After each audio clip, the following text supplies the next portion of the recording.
Spark, the Everything video part 10, picking up at 139.01. And I think that pretty much covers everything on the trend dashboard here.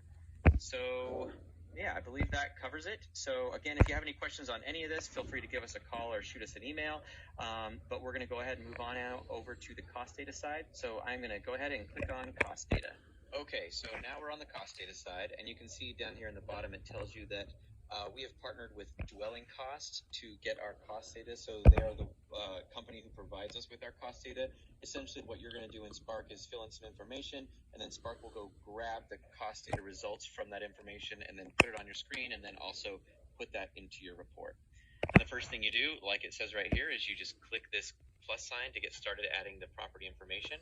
Now we've got two different things we can enter information for, either the subject or properties to help us with site value. I'm going to go ahead and start with the subject first, since that's the most common thing you're going to use this for. And I can either choose to enter the information manually, or I can import some of the information from my Spark grid. As you remember, over on the Spark grid side, we already had a subject and some comps over here. So I'm going to go ahead and click cost data, click the green plus button, and import from Spark grid. So you can see it filled out the first 4 lines or so, and it also highlighted in red the garage line, letting me know there's an attached garage, but Spark doesn't know how big it is, so it left the size and quality blank. So the first thing I need to do is find the first blank line and fill it out. It's quality. Now on quality, you want to make sure that you're very familiar with how Dwelling Cost's quality rating system works. Obviously, if you don't use it correctly, then you might get inaccurate results, and you want to make sure you're using it correctly. So you want to hover your mouse over this little eye here, and it gives, hang on, there we go. All right, so when I hover over this eye, you can see the quality ratings. They go from 1.0 to 8.0, and they go in 10th increments. So 1.1, 1.2, 3.5, 3.6, 3.7, like that. And what I would encourage all of you to do is the first time you use it, where it says click here for detailed information, click that. And this is going to take you to Dwelling Costs quality rating system description. And you should definitely read through this one time just to make sure you're familiar with how it works. The really important notes from this, or keys from this page, are this part right here, general rules of thumb, and how many points to add. And then there's a quality level description and photo and images for each level from 1 through 8. So you can go see, like, 3 is average. Here's what an example of a 3 is, and you can scroll through and look at other examples of a 3. And then here's a 4, and so on, all the way up to 8, which is their highest rating system. Now, if you're doing super ultra luxury stuff, super high end, it's probably going to be out of the realms of the quality rating system in Dwelling Cost. Anything much higher quality than this, for example, or what Dwelling Cost might consider a 9.0 or a 10.0, that's going to be out of their realm. And the same would apply to other cost providers as well, like Marshall and Swift or Craftsman or National BuildingCost.com or BuildingCost.net. So anyways, you go through here, you find your base quality level. Let's just say you're doing an average home. It gives you a description of what that means here, and you say, okay, yeah, that's about the house I'm appraising. It's a 3. Then up here, you can add in points to that 3 depending on things. So if it has exceptionally good flooring for that type of house, then you can add in between 1 and 3 points. Exceptionally good cabinets, appliances, blah, blah, blah, and so on until you get all these things added in. And so if I had really great flooring, I could, let's say I add 1, 2, or 3 points. Let's say I take my 3.0 and I make it a 3.3 because the flooring is just amazing. And then I say, you know what, the plumbing and electrical, or actually let's just say the cabinets and countertops are also much better. So I take that 3.3 and I can add on 1 to 3 more points. So then make it at max of 3.6. And so that's what I would enter into Spark. So let's just go over to Spark. I can enter this in. Let's just say we want to call it a 3.6. Then you can enter in the information for your basement and patios and porches. And I'll just go ahead and enter in, let's say 150 square foot patio. Now, patios and swimming pools and decks and porches, those kind of things, their quality rating system is a little bit different. You can see they have a drop down, and so you just choose what it is from here. And you can also hover over the eye and click here, and Spark will also give you the detailed quality ratings system for these. So you can see exactly what standard means or excellent and all that stuff, which again, I'd encourage you to do at least once so you know how it works. So I'll choose standard. Oh, I put in deck. So let's say we have a 200 square foot deck that's standard quality and a 150 square foot covered patio that's above average. All right, and let's just say our garage is 450 square feet, and garages quality rating systems are similar to homes and basements, so they're and attics where they're just a number. So I'll call that a 2.5. They're typically lower than the main dwelling, and we can leave it there. You can either add in another garage, a detached one maybe, or a carport, and then you're pretty much done. I could go hit get cost data now, or I could fill in a few other things. So I can set up a default for as is value of site improvements. So I have it set up to 5,000 here as the default, but I can click that and set it up to whatever number amount I want, or I can make it a percentage if I prefer, or I can not use that at all and just manually type it in every time. And then other / additional costs, that would be, for example, entrepreneurial incentive or whatever you want to add in for that. Of course, I got my site size here, which is used for if we're going to do any kind of site value tools. That's going to help with that. And then I have my site value itself. I could type that in, and whatever I type in there, Spark will then load that into my report. And then last, we have the depreciation numbers down here. So by default, for physical depreciation, you can enter in your effective age, and let's just say it's, 14, and that gives you a percentage. And that percentage is just based on the basic age, life, or straight line method. And you can hover over this little eye, and Spark shows you. It's taking whatever effective age you enter in and dividing by the lifespan. And right now, the lifespan is set to 65 years.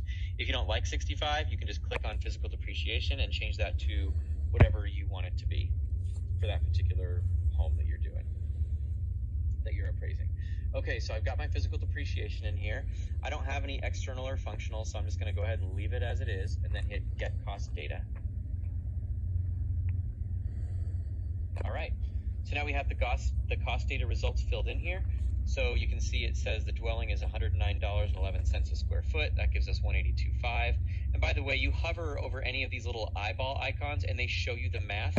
So you can see when I hover over attic, patios, pool, it shows me the uncovered patio or deck is $15.64. The covered patio is $32.43 for a total of $48.07. Parking I've got there, it'll do the same thing, add them up.